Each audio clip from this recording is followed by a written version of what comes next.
Well, good morning. I think we'll go ahead and get started here. My name is Bruce Smith. I'm a C4 member. I'm the Region 6 VP from Ohio. I live outside a small town west of Columbus. The slide says Bruce Smith. This is really Ray Williams' presentation. I'm trying to carry on, and that's going to be a big burden, but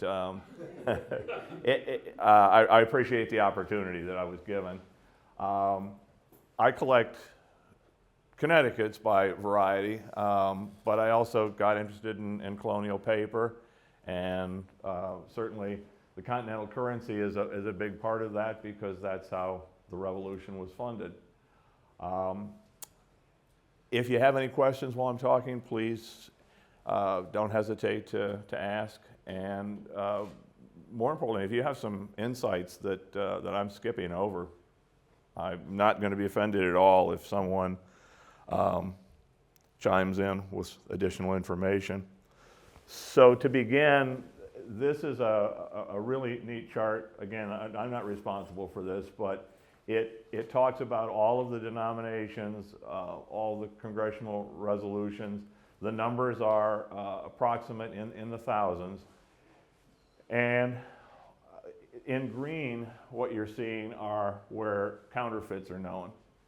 And in Newman, in the back of Newman, at least for the September 26th, he goes through and details each of the known counterfeit varieties, which have only minute differences between the official issue and the counterfeit. So we begin in May 10th, 1775 through the final issue of January 14th, 1779. About 17 million bills are printed. So let me move on. Congress authorized two Secretaries of Treasury, Michael Hillegas and George Clymer.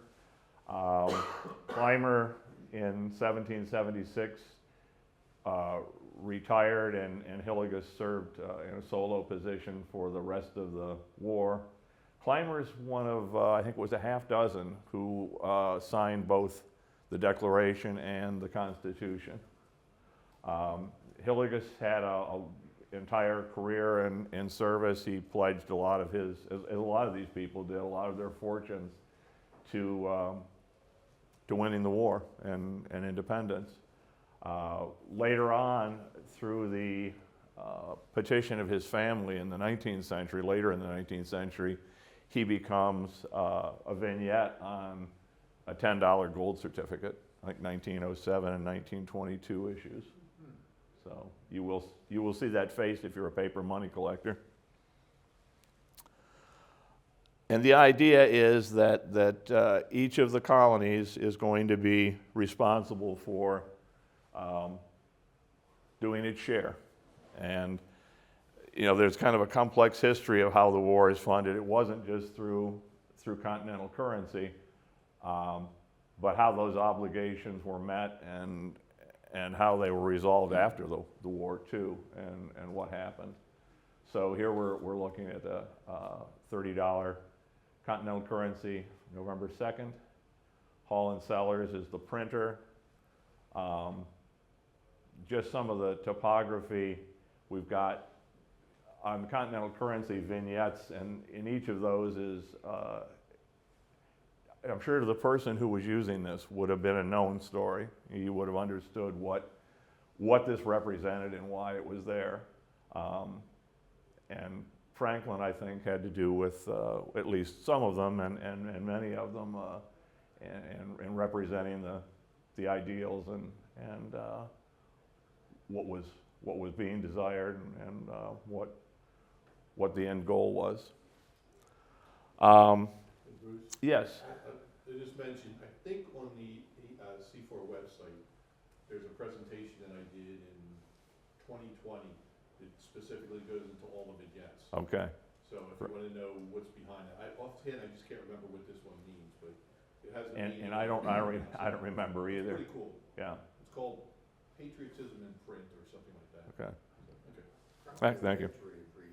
Ain't that- But some of them, there's a bush with thorns and a bloody hand, and the idea was you leave us alone and you're not going to get hurt.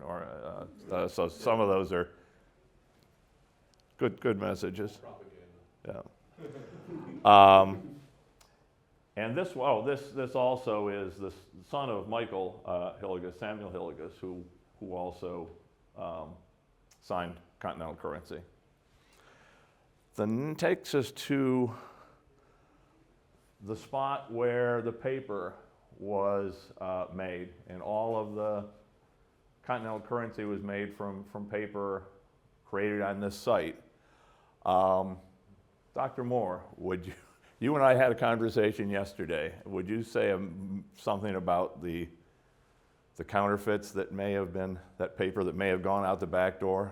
Yeah, well, this has been disputed by others, but I have a theory that if you take a look at the paper, that the counterfeit, one of the reasons why the depreciation of the Continental currency occurred to the extent that a Continental dollar was considered to be worthless by 1779, that was just 3 years later than the currency, or 4 years later than the 1775 currency started coming out.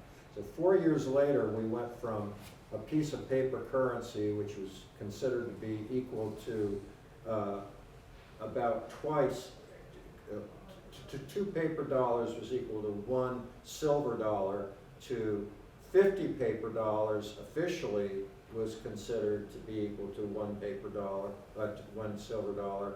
And in actuality, if you read some of the, what the marketplace was, it's 1,000 paper dollars were equal to 1 silver dollar. So a huge depreciation occurred.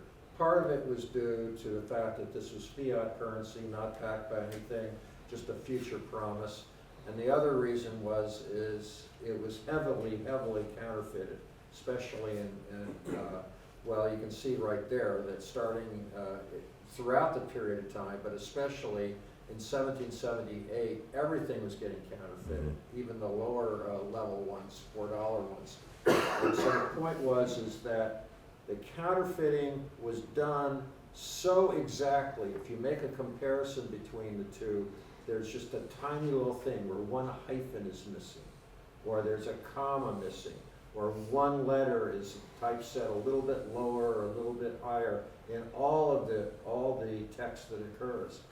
And my feeling, and if you take a look at the watermarks, because the only ones that have watermarks is 1779, if you take a look at the watermarks on some of them are exactly the same. There's no disruption. Now, some of them don't. Some of them have watermarks with the watermarks are either United States or Confederation. And the ones with Confederation, they have the ends backwards on a couple of them. But some of them are perfect. So my theory is, and I know that Ray's not necessarily agree with this, but because I've run it past him, but my feeling is that someone at the Ivy Mill, which is where Mark Wilcox was making the paper that was used on all colonial currency, somebody was either stealing or getting the plates that were available to get it over to the British. Now Ray has the feeling that, well, they just had expert people that were making plates already, making the various molds necessary to make the paper already up in New York, and then they could have their own mills that were producing the paper. But I think the fact that it was so exact is, I believe, that somehow there was a loyalist, 50% of Americans were loyalists to the British. Somebody in there was diverting some of the paper up to the counterfeiters. Okay, a brief opposing view. Yeah. Please. That we don't know for certain that this is the case. We need to compare genuines with counterfeits microscopically to see the differences in the watermarks between counterfeits and the real ones in order to be, but look along that bottom line, each one of those is in thousands. Yeah. How many thousands in 1779, how much paper could this place copies produced. I think it was just a full-time job to keep up with the Continental Congress. But I'd love to work with Roger and look at these notes.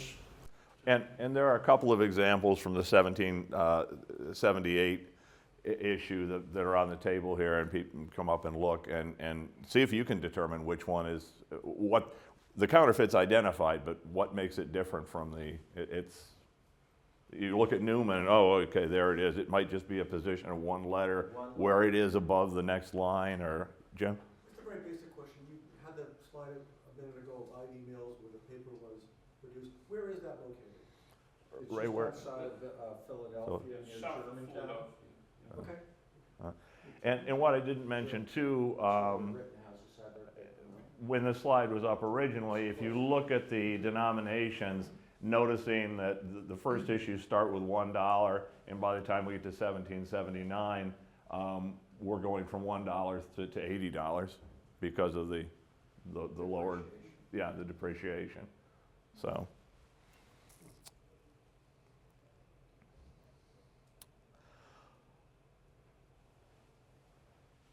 There is, this is the issue of 1776. These are the fractionals. 1/6, 1/3, 1/2, 2/3. And that's kind of an odd thing.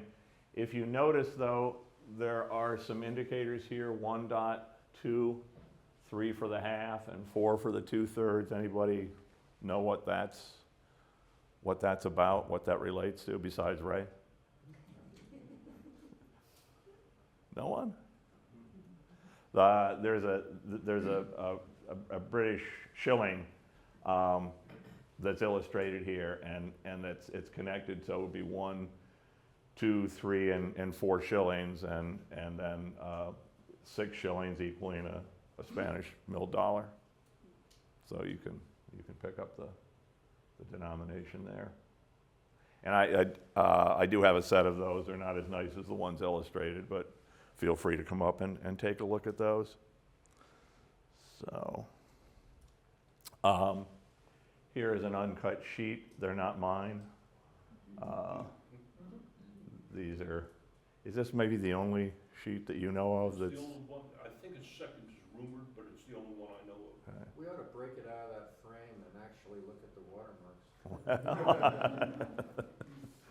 And yeah, that would be a great thing to see. Resident? Well, it's in a private collection. Yeah, it's in a private collection. But it shows that the bills were printed first on one side, and then the paper had to be turned over and printed on the other side. And then they were hung to dry and eventually cut. They were hand signed. The signers received, I think it was $1.06 or 8 cents for every 1,000 pieces that they signed. But it was people sat and signed these by hand. Who's the signer? On this one, I mean, what's his position? Is he the one? there is a list of all the signers, and you can find out who they were. And some of them are well known because some of them signed other documents. Some of them signed the Declaration, or they signed the Constitution. But I don't know all the signers by sight. But we'll get into some of those later. So, yes. So this one side was printed with a front and a back plate, and then the whole sheet flipped over? That's, and yeah. turned in And- such a way that the Yeah. front got the back again, you know? And that, Okay, yeah, yeah. tricky. Metal Yeah. turn. Yeah, metal turn, yeah, Metal turn. yeah. Unless they made a mistake. and how this one survived, and all the rest were, yeah. Yeah, really cool. All right. And also oops, wrong way. There we go. The small denominations didn't lend themselves well to serving to pay the Army because just a vast quantity that you needed. So the paymaster wanted to contact Congress about changing that so that they wouldn't have that logistics problem. Those were But at the same time, the soldiers are, well, maybe not, I don't know, at this time, but there are letters to Congress about the fact that the soldiers' purchasing power is declining. They're being paid in the same amount in a currency that's depreciating, and they're not able to buy the things that they need outside of camp. All right. So this is the April 19th, 1775 issue. Sorry, yes. And this is after Lexington conquered. Talk a minute about there were a number of anti-counterfeit. We talked a little bit about counterfeiting, a number of anti-counterfeiting devices. Blue fiber in the paper, chips of mica in the paper. And you can see this is the nature print reverse, which is attributed to Franklin, where actual leaves there was a process of putting those in plaster and then creating the mold that would be used to make the notes. And because they were items from nature, they were unique and would be much more difficult to counterfeit. So you'll see different designs using that nature printing technique. Bruce, the 3 million price, is that recent or? Oh, that's 3 million were authorized to be, yeah, to be, yeah, no.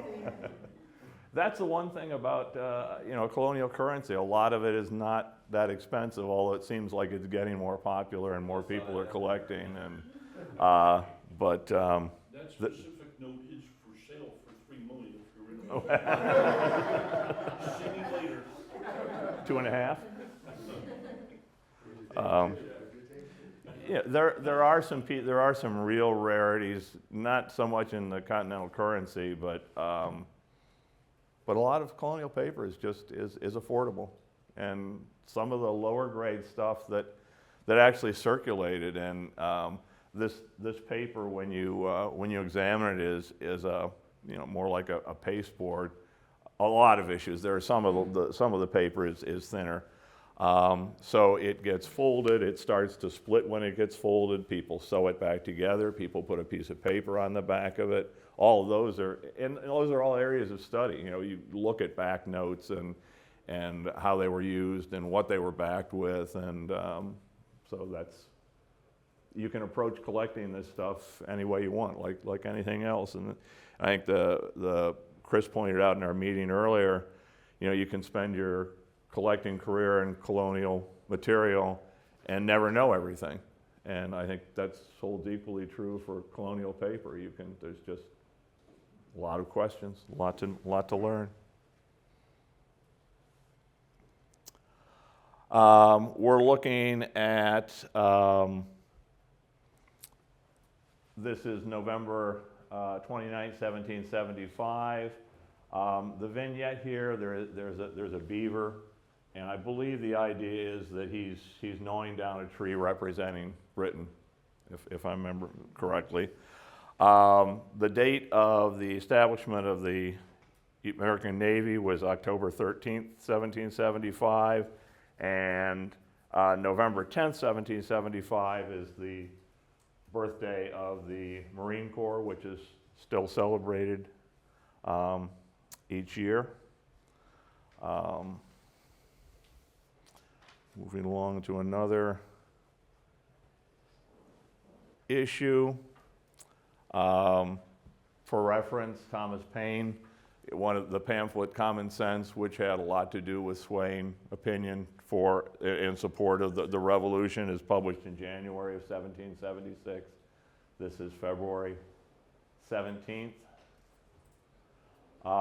Notice too that we're still looking, we'll see a change, but this is the United Colonies, not the United States yet. So.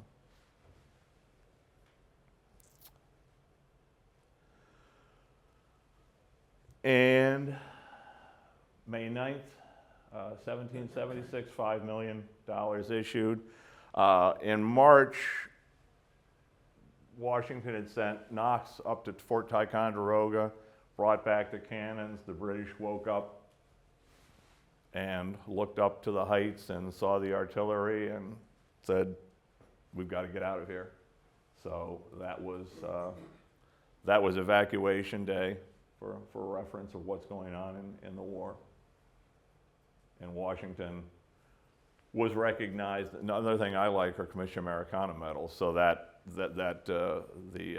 Washington before Boston medal commemorating the idea that he drove the British out of Boston. Well, I'm not sure Knox should have gotten some credit for that too, I think, but he was the one that got them down.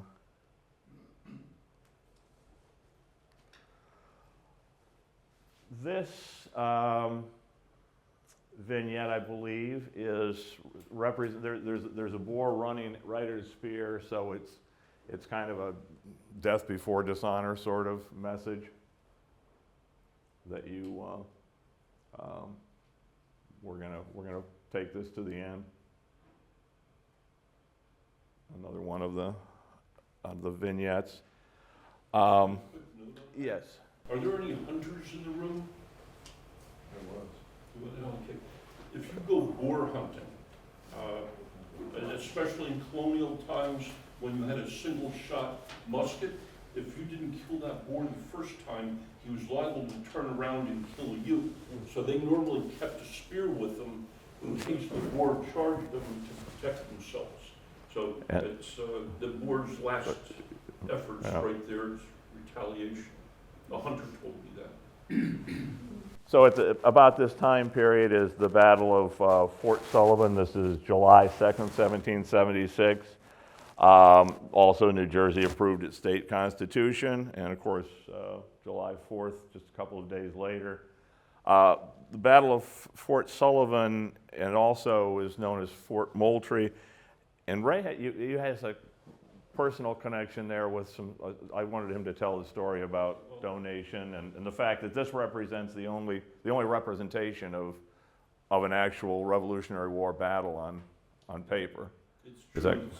The vignette is a palm tree, and on the left of the palm tree is Fort Sullivan, which is called Fort Moultrie today, and it's firing on British ships, which are on the right of the palm tree, and you can see the British ships firing back.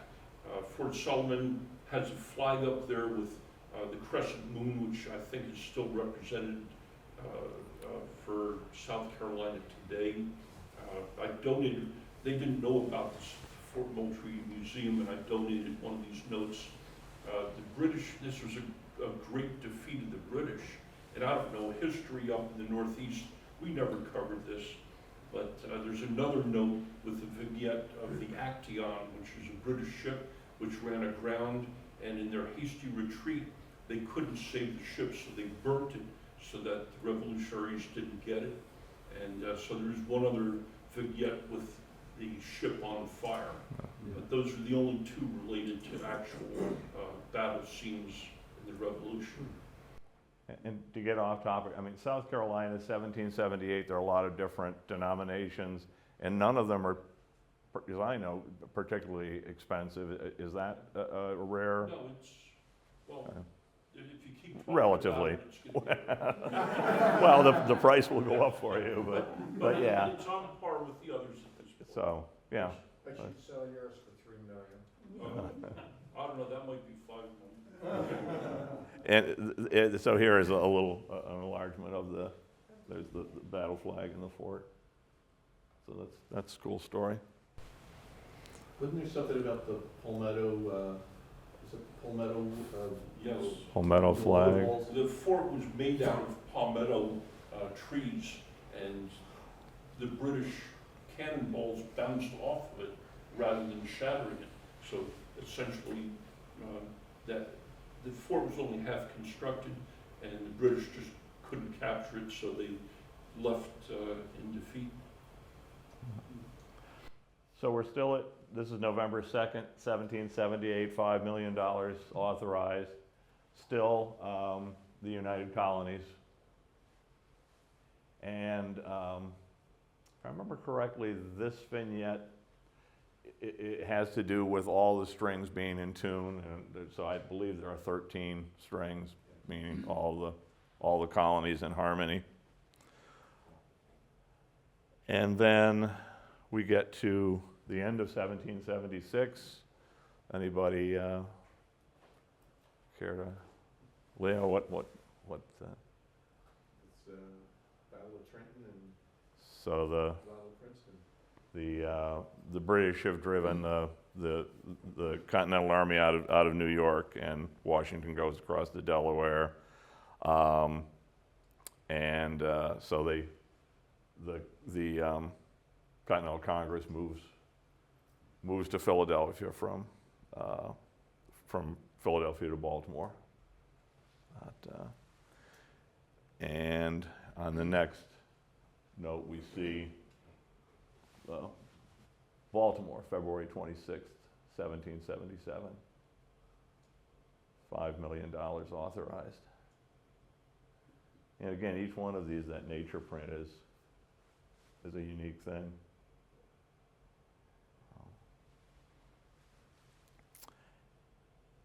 So moving along, the next issue in Philadelphia, 1777, May 20th, 1777, 16.5 million authorized. And this is the one that we start seeing United States rather than United Colonies. That's the first appearance. And we're back in Philadelphia. So September 1777 and June 1778, back in Philadelphia. And then the British take Philadelphia, and Congress moves, and they decide that it would be better to get across the Susquehanna River. They were in Lancaster, but they go across the Susquehanna to York, and the first printing press west of the Susquehanna prints all of the Continental currency and all the government documents. And that's if you wanted to do a typeset of all of the places where Continental currency was printed, the York are the toughest to acquire, like the most expensive. Is there anything actually there, a building or anything? Or is it I don't know. Yeah, that's a good question. But does anyone know York? No. All right. So there. Notice that the York, and this is another question that somebody that could be answered. This is York with a dot, and the T in town is capitalized. In Yorktown, Virginia is usually one word with the T lowercase. So were they trying to if you were printing it, would you do that to distinguish Pennsylvania from Virginia? They used a lot of hyphenation, like New York was often hyphenated. Yeah. And then they removed the hyphenation. A lot of time, I mean, I don't know why that would be hyphenated, but that may be just the way it was done in those days. So this is the April 11th, 1770 issue, 25 million authorized.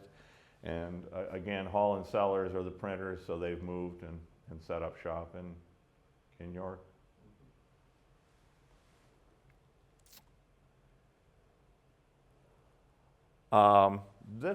It begins the issue, September 26, 1778, that I think personally is kind of interesting just because of all the counterfeits. And the use of counterfeit detectors. There are blue counterfeit detectors. So first of all, we're back in Philadelphia now.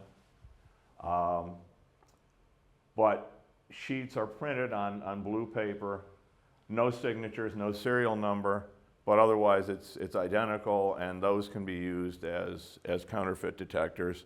So this is the $30. It goes all the way through the whole run all the way up to the $60. But there is one of the counterfeit detectors. And you will see those in complete sheets. I don't have one, but I've seen those offered. But counterfeiting is enough of a problem that they've got to find some way to at least identify the things. And you know, at this time, this is really, I think, the first time in warfare that counterfeiting's been used as a tactic. You know, there are ships in New York Harbor printing counterfeit money. There are newspapers that offer, loyalist newspapers offering, you're going out throughout the countryside, come get some, we've got some hot off the press money, spread it around because that's going to destroy the economy. You know,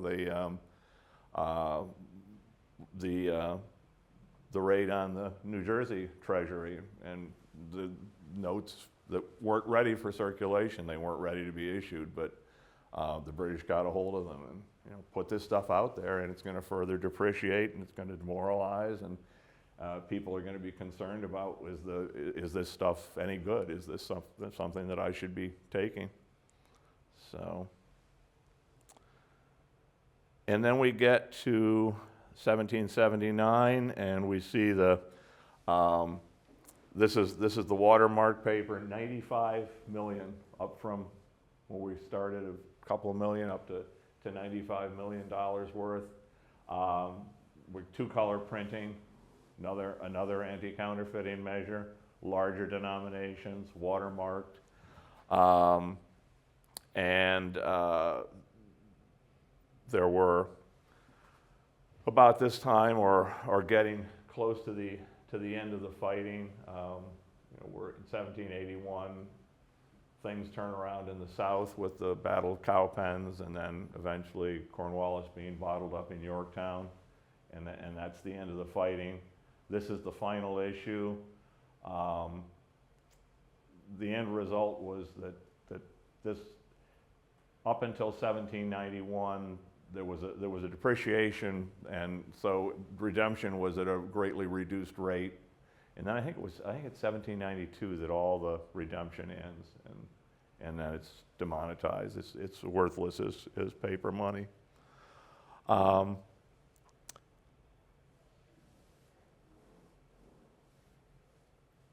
So this is the Confederation period pieces that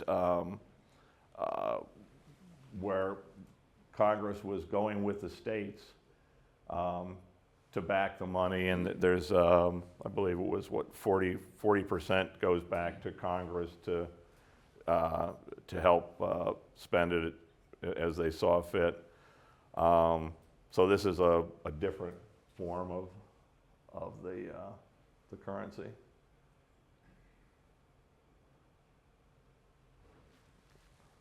And some of those are found, they're found either fully signed with both or not, and so there were, I guess, more remainders at that point that didn't get the full signing. Ray, would you talk about the Morris family? Because you know, again, that's another one that I've heard you talk about them, but Frederick Cole and Anthony Morris Jr. Were both in the Second Battle of Trenton and the Battle of Princeton. The Morris family, there were 5 Morris family signers, all of them related. There were 3 brothers, an uncle, and a cousin. Okay, Anthony Morris, Thomas Morris, and Samuel Morris were brothers. Luke Morris was an uncle. Samuel C. Morris, Samuel Cadwallader Morris, was a cousin, and he always signed with a C to differentiate from his cousin. Of these 5, Thomas did not fight in the war. He kept to his Quaker morals. The other 4 did fight and fought heroically. Anthony Morris Jr., who signed this note, died on the Princeton battlefield on January 3rd, 1777. he was mortally wounded, brought to the Thomas Clark House, where General Hugh Mercer was also brought, and within a couple hours died there. And what is the next slide? The next slide is, Okay, that's it. so, He's yeah. the only Revolutionary War soldier where we have an inventory of what he was carrying, and it resides at the Society of the Cincinnati, and they kindly gave me permission to use this in slides and talks. But in that presentation, I highlighted at the bottom there that as far as money goes, he had 77 2/3 dollars. So maybe he had 11 $7 bills and a 2/3 of a dollar bill, Like- and he had 1 shilling 7 pence. I assume in hard money, British money, and flints and stuff. But that's the only picture I'm aware of. And is he the one, if had it not been for a love affair that went sour, he might not have, Died out of spite.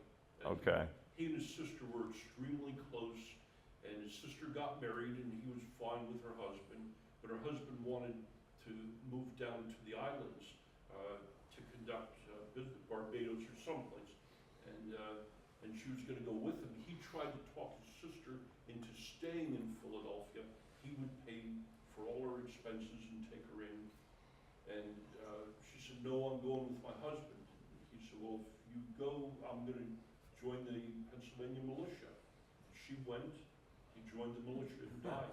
So she must have felt absolutely terrible, when he died in the Battle of Princeton. and it was a Quaker family, so he would have kind No, of, so he did not get a military burial, he just got a general burial. They brought him back to Philadelphia. and where did you, did you research all this yourself, I that whole made it up family most stuff? of it. Well, keep going, it's good, it's, No, there were several books on the Morris family, all of them. The Morrises in Philadelphia were like the Smiths today. Like the Smiths? well, Lots of them. and my mother was actually Jones, so I get it from both sides. But, and here is the note signed by Samuel Morris. Right.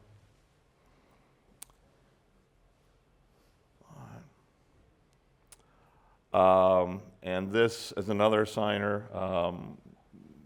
here we go, Paul Cox, who was a militia officer and fought in Cadwaller's brigade.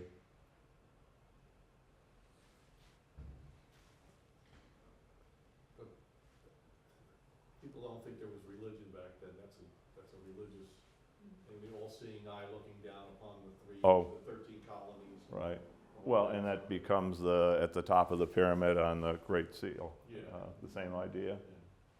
Yeah. Same idea.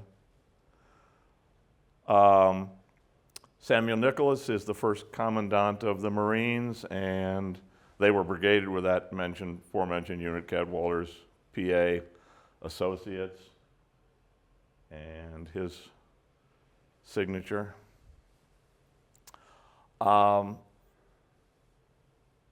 So that reference material, I think the primary one that people would want to have is Newman's early paper money, which is in, I guess, its final edition now. That's not going to be revised, but it is the place to start, and it contains most of what we know. The standard guide to paper money has a good colonial section, and this book, the Farley Grubb book, I have not seen or had a chance to look at yet, but I understand it's, again, we'll put a plug in for that.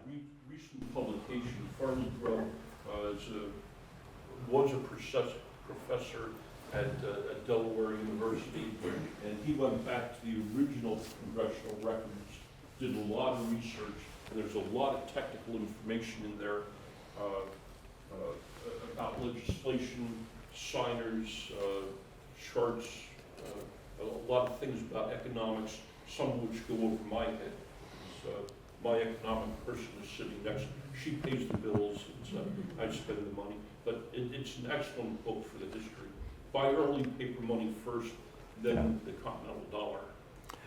And there's a Whitman Q. David Bowers guide to Continental currency. I think this was 2001. And Chris McDowell, I was looking at this, I'd forgotten he wrote the foreword to it. There is a large section on the Continental dollar, which is, there's a lot of controversy about what's happening there, but there is text on each of the issues and each of the denominations, so that's something to consider. And if the financing of the revolution beyond just the Continental currency is of interest, this book, The Price of Liberty, talks about other things that were used. I mean, there were, one of my favorite pieces in my collection is what's called a horse note. The Army went to a farmer in Pennsylvania and said, "That's a nice horse, we need it." They gave him a note that said that he would be compensated, but everything but the horse's name is on it. What color it was, how tall it was, how old it was. So there are other things that you might want to explore, and this is the book to do it. This is more for historical interest, but Harper's Monthly, this is during the Civil War, this is March 1863, there is an article, Continental Money, which covers things other than Continental currency, but then it does get into Continental currency, and there are the vignettes, and each of the vignettes explained. So that's a pretty cool article, and there are some reproductions. Lottery is nothing new. There was a Colonial lottery. So there's a little section on how the lottery was run and what a lottery ticket looked like. And these things I don't think are, again, if you wanted to find a copy of this, it is not a particularly expensive book, and just kind of a fun thing to think that there were people interested, 150 years ago, and I don't know how extensively it was collected, but it was of enough interest that somebody decided it should be a magazine article.